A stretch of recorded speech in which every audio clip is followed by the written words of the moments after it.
In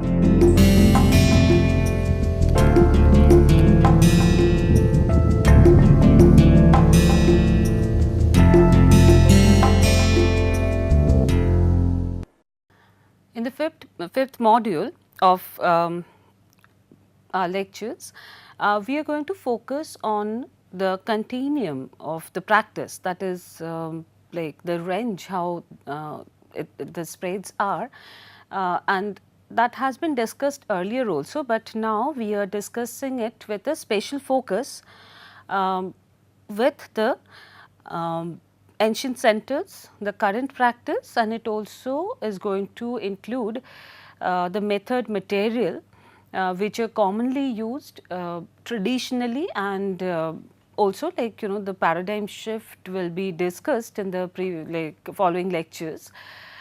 With that, we are also going to show you a few videos and case studies, the interviews, and how the live survey can be conducted, and which are the information like we can compile from the available sources, and later we use it for our research and practice.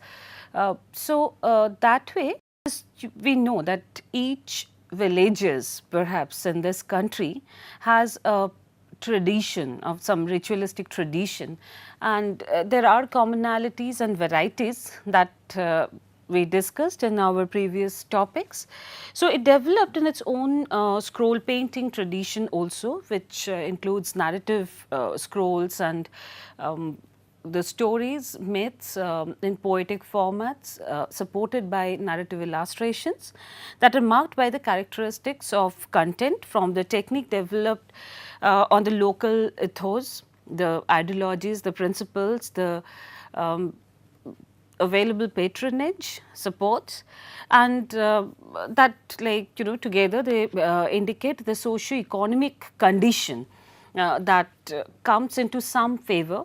So, we need to see which are the operating factor that is there. So, in that way there are quite a few major traditions that we are familiar with. One is if we go back to Rajasthan, that is known for the Babuji ke Fad. Fad is another version of Pat. Pat is canvas. Then we have Devanarayana Katha, again from Rajasthan, the stories of the legend of Dhola and Maru. Then we have seen another tradition of Dashavatara that has evolved in Goa. Maharashtra is involved in traditions like Bengali and Chitrakatha. There are also Prashasti Patra that is quite famous from the Western India, again Maharashtra, Gujarat.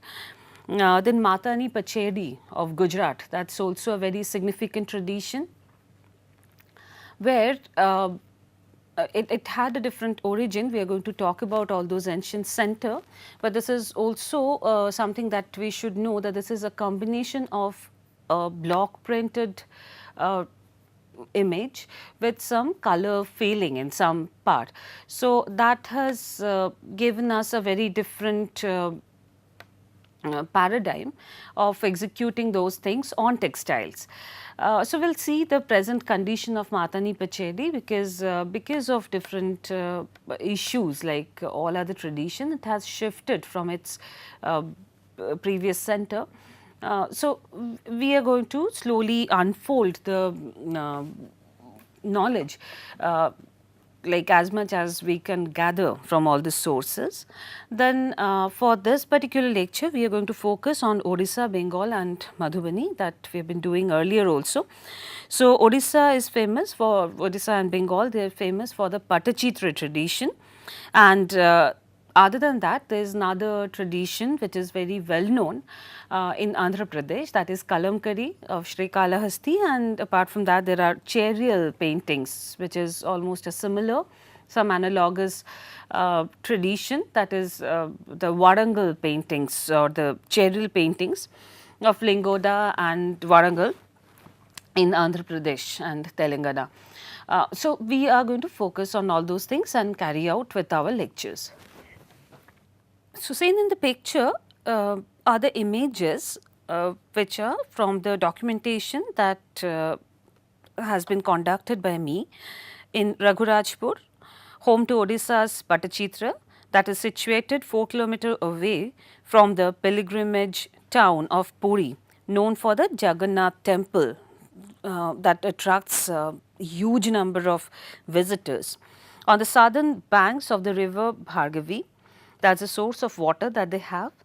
Uh, Amidst the groves of mango, coconut, and palm trees, with over 120 houses, mostly decorated with wall paintings. As we see in the picture, they've used colors like geru or the Indian red, that is oxide based color, and they have painted the images which are mostly decorative on it with fresh lime. And the other picture, we see that they have used various oxide colors. They are all water based, and they also used some natural glue as a binder for the pigments to stay together. And the paintings are done on the cemented wall, which is like having a thatched roof condition. So, these are the village houses, and they are painted which is connected to the ritualistic purposes, and that is a common feature that we have been watching so far. So, in the year 2000, after a 2-year long research and documentation project carried out by INTAC, the village was promoted as state's first heritage village and further augmented as a craft village. Villagers were also trained to provide heritage walks to the visitors by the organization and have since become a template for heritage tourism in the region. So, what we see in the slides is again the village of Raghurajpur, and an eminent painter of our time in a very candid interview in his own residence is Bibhu Maharana, who is demonstrating his own works and explaining certain method and material. He is holding a small bowl with some yellow color in his hand and telling us the methods of making those paints and how they apply it and what is the right time to apply it and so on. So, the visitors can always interact with the artists and artisans provided like they are available for a talk, but mostly it's an arrangement that is common for that particular village. So, let us go back to the ancient centers, how it all started and what had been the reason behind it.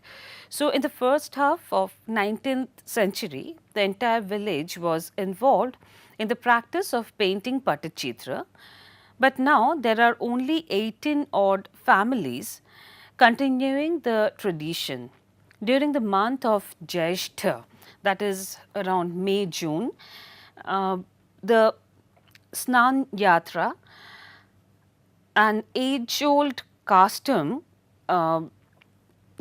ritual that is performed in the famous Jagannath temple of Puri. And the custom is like the wooden idols, which are the painted wooden idols of Jagannatha, Balaram and Subhadra, are soaked and bathed continuously during the period as a part of the ritual. So, as a result, what happens? The paint gets washed off once in a year. So, in reliance to the custom, idols are then put away from common viewing for some time under the pretense of health impairment, like as they say that the idols they suffer from fever caused due to the month-long bath that is known as Anasar.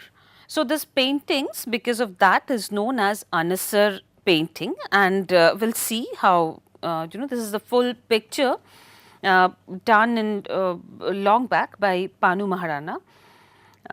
He is no more. So, this act washes off the paints from the idol's surfaces, hence necessitates that the idols be repainted.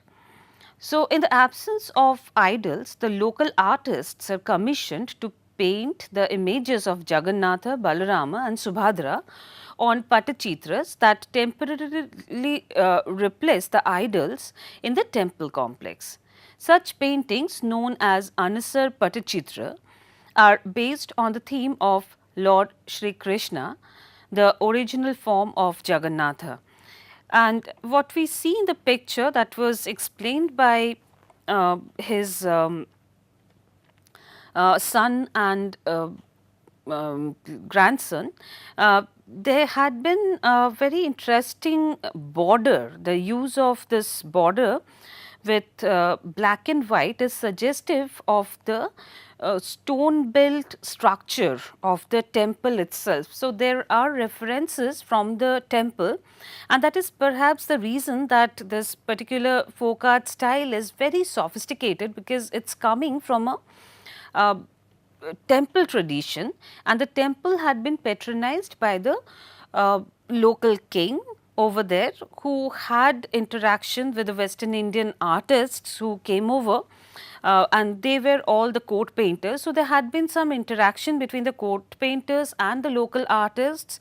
There had been mutual training and exchanges of knowledge that took place, and the outcome is something that we can see. And it has some level of perfection in its execution, and we are going to talk about that now. So, the artists earlier extracted colors from their paintings by grinding stones or other natural ingredients.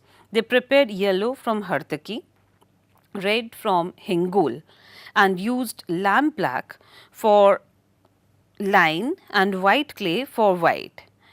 They had a restricted palette of colors to complete their paintings.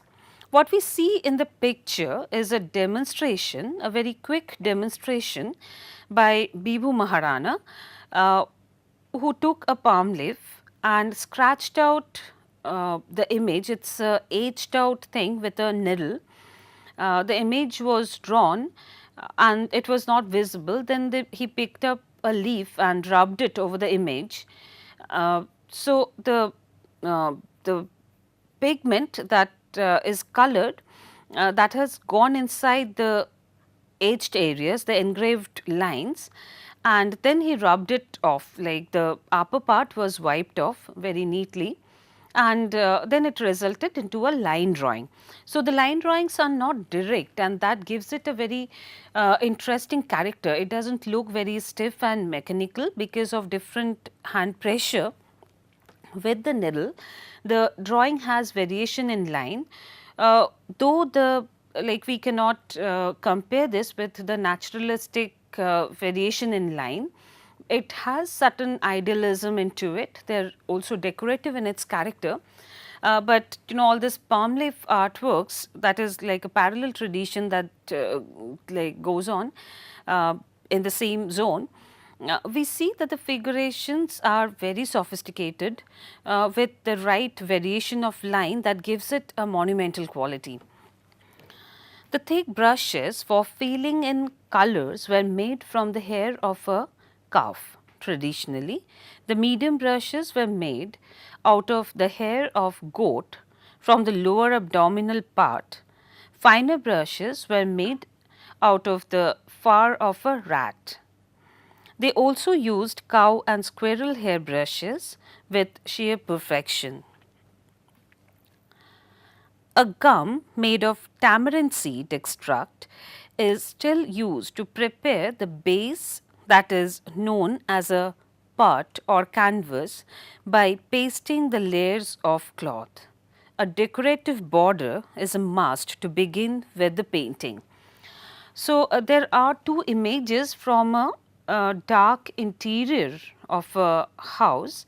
It is the frontal wall during a festival, and what impression we get out of these pictures are they maintained strict color scheme throughout, and the space division is maintaining a symmetry so that the frames are easily readable in sequences. So, what we see in the pictures are lots of asymmetric images and some dynamic formation of different elements. Like at the corner left, what we are watching is a water body with lots of ducks and other animals, and in the river bank there are cows standing there. So, it is a combination of human figures, flowers, fruits, water birds, all sort of flora and fauna. And ultimately, the brushwork is giving it sophistication. The background and the foreground is very clearly distinguished. Also, the use of color, which is very flat on the wall or on paper or whatever surface they are using, they make sure that they are very well contoured and very clearly identified. So, there is a high contrast that is helping the images to get revealed, so that the story is very clear and as unambiguous as possible. So, talking about the borders, which is very important for the Odisha Patachitra, the multiple lined borders have repeated rhythmic motifs known as kamal or kangura, that is lotus, nagabanna, that is a serpent or a snake, chandramukhi, sunflower, or chandramallika, that is another term, lata, creeper, and chauka, square. As explained to the author, that is me, by Shilpaguru Ananta Maharana. Some sources describe it in a slightly altered way, if not too dissimilar. There are two kinds of borders, floral and geometric. Common motifs painted in these borders are called Dahaniya Machi, Kangura, Lahara Machi, Gulai, Sapa, and chalk. That we get to see in the image also, that there is a serpent formation which is completely spiral at the top of the frame, and then slowly it is coming to the flowers and the creeper, the lata, and chalks are the geometrical squares that are also there. The colors used in the pictures are mandatory and according to the instruction from Shastras and ancient texts. Another very important observation that has to be made, that they avoid any empty space in their paintings.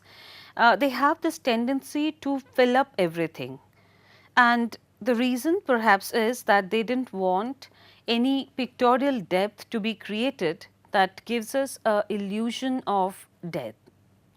Illusion of depth is common in European Renaissance paintings, and linearity is something which is almost avoided in these pictures, and wherever there is an empty area they put some decoration to bring the entire frame in a single plane as much as possible. So, there is a background and a foreground with a high contrast, but at the same time there is no illusion of depth that is created, which is actually unusually deep. So, adequate coats of paints are applied in layers, and finally the part is heated in a high coal flame to fix melted resin, that is the resin is like it is also found from a natural source which is known as rojon, and everybody knows it as rojon in the like in the locality, and lacquer, a dust powdered lacquer on the surface as a protective layer on the painting. The women of the household usually conduct this fixing process by heating the painting with skillful control. It cannot be overheated, it has to be controlled so that the resin gets fixed, the resin and powdered lacquers. They are working as a fixative there. So, it melts in the heat and it burns if the heat is not controlled properly. So, it needs some practice that is evident. So, Raghurajpur is the center, but the practice of painting can also be observed in Puri and Dandashahi, though in a small scale. So, it is not as wide as Raghurajpur, but still there are practices and they sell the painting, the paintings are available there and it is not only selling, but they are ready for display. Bengal Pattachitra artists follow a similar process of color making, which is not actually very different from it. In Raghurajpur village, the wall paintings are also done using the same paints. Interference by the middlemen on the sales leading to exploitation enormously affected the painter community, who refrained from taking up painting or the traditional painting as a profession. That went on for a very long time and that was quite unfortunate, and that was almost suggested a decline in this tradition, but it again got revived. So, I will tell you a few datas that is very difficult not to reveal, but there are very few authentic sources because these are all collected from the common statements made by the local people, and we may just trust on that and develop a story. But of course, like we will have to use our own research sense to understand them, but there is no harm understanding quite a few things and connecting them with the timelines, because all those data may get totally lost after a while. So, around 1950s, Elena Gilly, an American visitor who was highly impressed by the works of the painters from Dandashahi, that is the other center that I have been talking about. Dandashahi, she visited there, and there had been one painter who was very famous. I showed one of his work of that Ansar painting in the previous slides. So, he was Panu Maharana.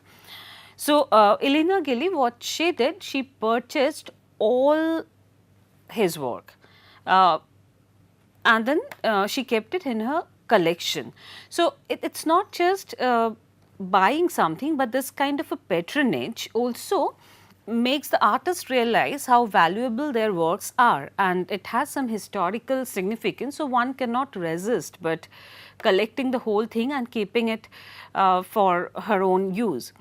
So, she was a researcher and she also make the other people aware of the significance of this kind of artworks. That is like I have just found it from some sources, some local sources. So, the legacy passed on through Atmana Guna Maharana to Panu Maharana to Ananta Maharana to Bibhu Maharana. So, the family was perhaps of the Rajasthani origin to have migrated to Odisha years back by with some royal patronage. So, the Maharana family brought with them the Western Indian style of meticulous rendering to the Pattachitra of Odisha.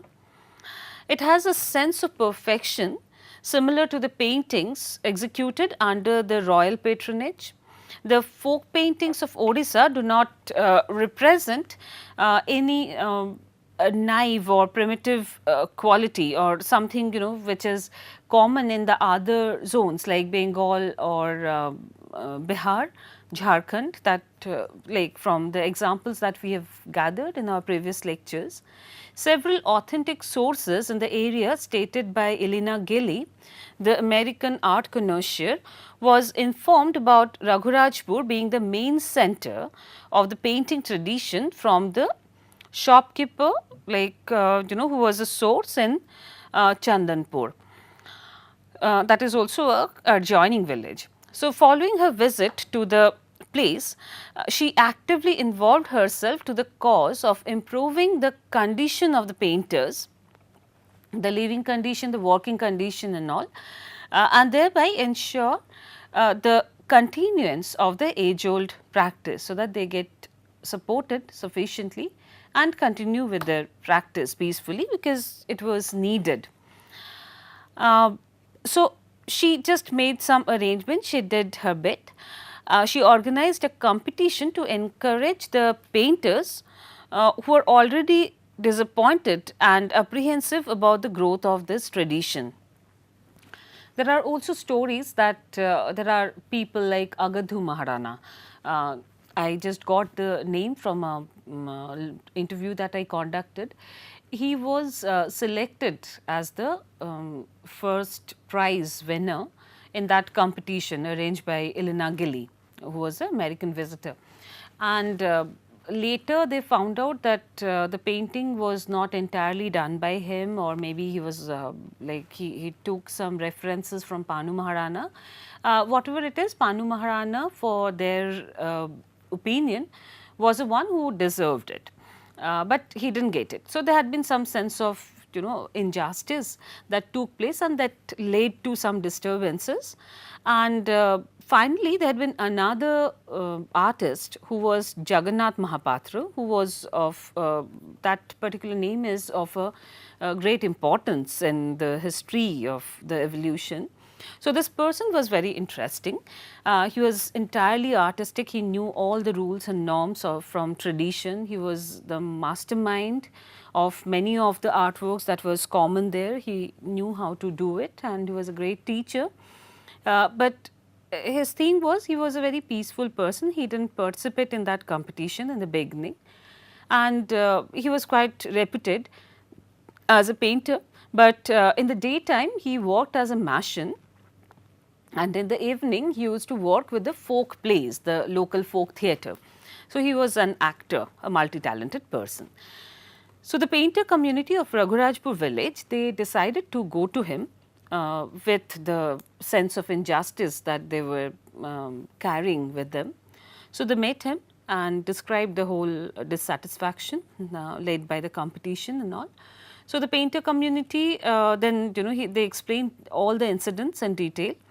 And this opened a new chapter to the history of Odisha Patachitra, as on his initiation, like Jagannath Mahapatra, he initiated several competitions, and he organized similar things, because he, as a visionary, could find that there had been some importance of holding this kind of competitions, so that it encourages the local painters to improve their qualities, come up with something that stands out, and the tradition goes on. And it shows that there is something like a Patachitra tradition that is there, that is going on, it is still running.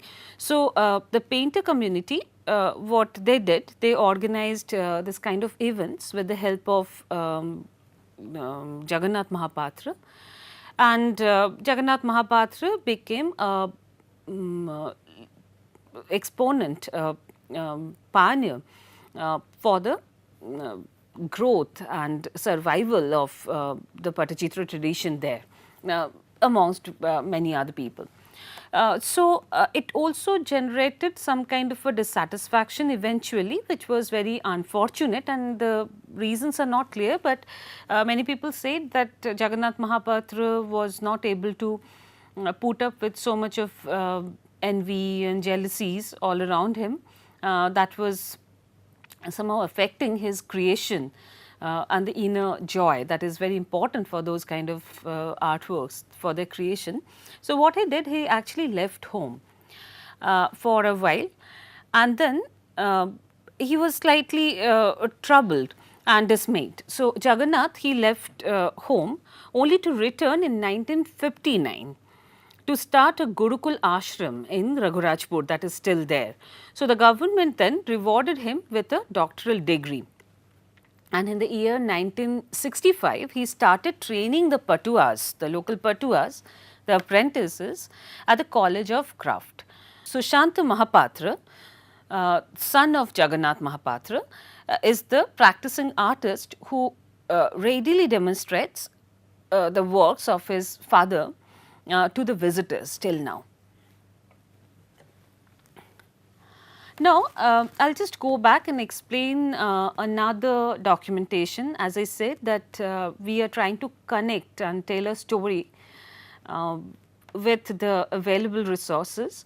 So, there is another very interesting thing that I found out from one of the description. Of course, I could not find the references of the images somewhere, and I am yet to see them and document them. So, the search must go on, and I can also transfer that to you people. If you find, do please try and see. And they are predicted, the bunch of painting that I am going to talk about, that might have been the source of the earlier influences that Odisha Patachitra had been getting.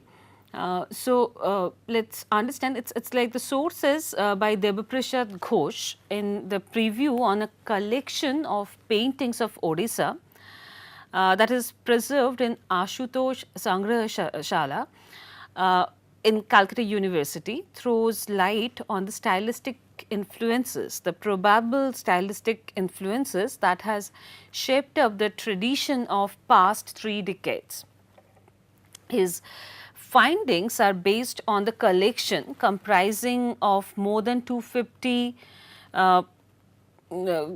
chronicled colored paintings from Odisha, reportedly kept in the chronological order. The first painting that was described in the book, which is approximately 18 by 7 inch in size, is a part of a larger painting collection from Ranpur. It is a court scene demonstrating a dazzling assembly hall where the king of Odisha meets a Islamic messenger. Except for one Habsi guard, the other guards in the picture are drawn in profile.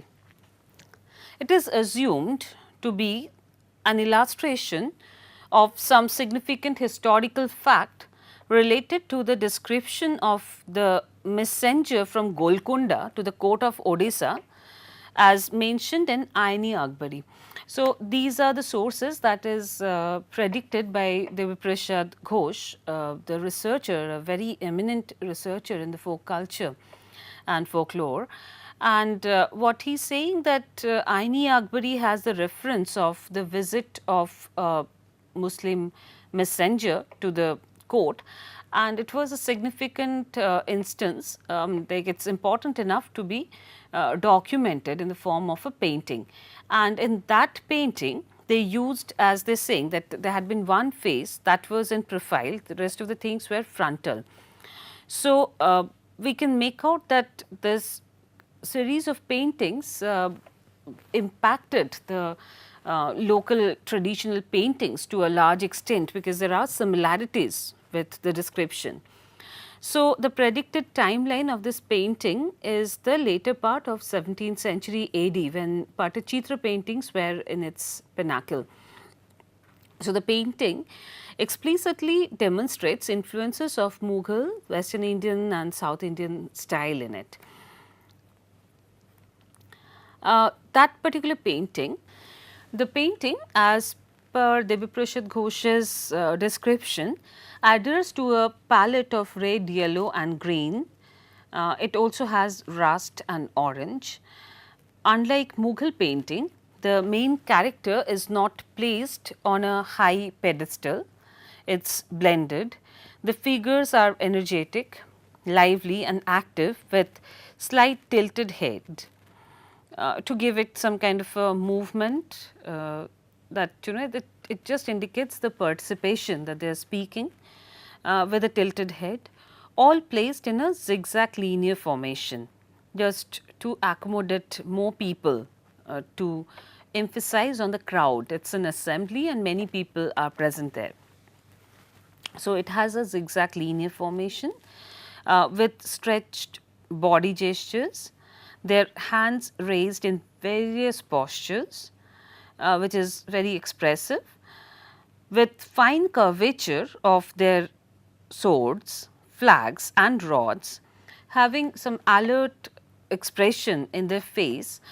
So, we can make out that they are emphasizing on the personal expressions there, and also there are mentioning that they are wearing some decorated and brightly colored costumes which are intricate, which had some intricate patterns embroidered into it, or maybe it is painted or printed over it, but they are very rich. So, these are the royal costumes that was very meticulously painted, and that we get to see the similar kind of thing in the present artworks of Odisha also, that they are filled up with intricate patterns, they are very rich and it is all very closely connected. There are many events, many figures happening in a single frame. So, that is another formation which supports the narrative, and it was there. So, there are connections that can be assumed through it. So, however, I am just going back to the description of it, that as we say, the alert facial expression, wearing intricately decorated and brightly colored costumes, a white dot in each eyeball enlivens the expression that is still there in Odisha Bhattacharya, which is highly individualistic and not archetypical and repetitive.